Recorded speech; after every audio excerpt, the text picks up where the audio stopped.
Hello అండి, అందరికీ నమస్కారం. ఈరోజు మనం గోబీ 65 చేసుకోబోతున్నాం.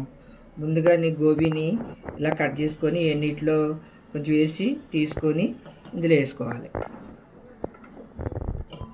తర్వాత స్టవ్ వెలిగించుకొని గిన్నెతో ఆయిల్ పెట్టుకొని ఆయిల్ వేడయ్యేలోపు మనం దీనికి గోబీ 65 తయారు చేసుకోవడానికి 4 స్పూన్లు మైదా,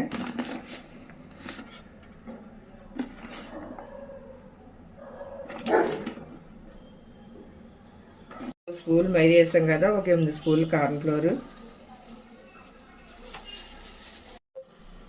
ఇందులోనే సాల్ట్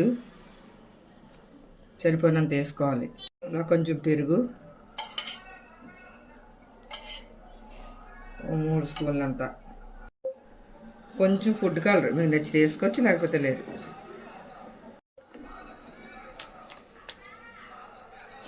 అలాగా 3 స్పూన్లు కారం, ఇందులోనే తగినంత చాట్ మసాలా, ఇవన్నీ వేసి బాగా కలుపుకోవాలి. అంతా ఇలా బాగా కలిపేసుకున్నాం కదా, ఇప్పుడు దీన్ని డీప్ ఫ్రై చేసుకోవాలి ఆయిల్ వేడయ్యాక.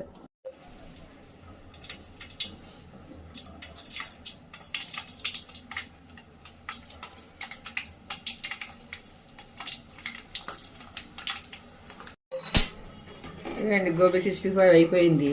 ఇది పక్కన పెట్టుకొని ఆయిల్ తీసేసుకొని కొంచెం ఆయిల్ ఉంచుకొని అందులో కొన్ని ఎల్లుల్లి ముక్కలు,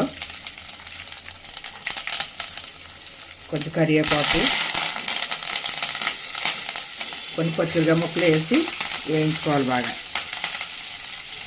వేగిపోయిన తర్వాత ఇందులో సోయా సాసు,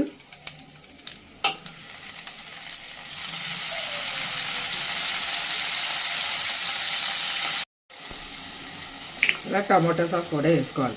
చిల్లీ సాస్ అవసరం లేదండి, ఎందుకంటే అందులో కారం వేసాం కాబట్టి సరిపోదు. ఇదంతా బాగా కలిపి తర్వాత ఇందులో గోబీ వేసుకోవాలి. బాగా కలుపుకొని ఇందులో ఫైనల్గా కొత్తిమీర వేసుకోవాలి. గోబీ 65 రెడీ అయింది. మీకు నచ్చితే కింద ఉన్న బెల్ ఐకాన్ క్లిక్ చేసి షేర్ చేసి లైక్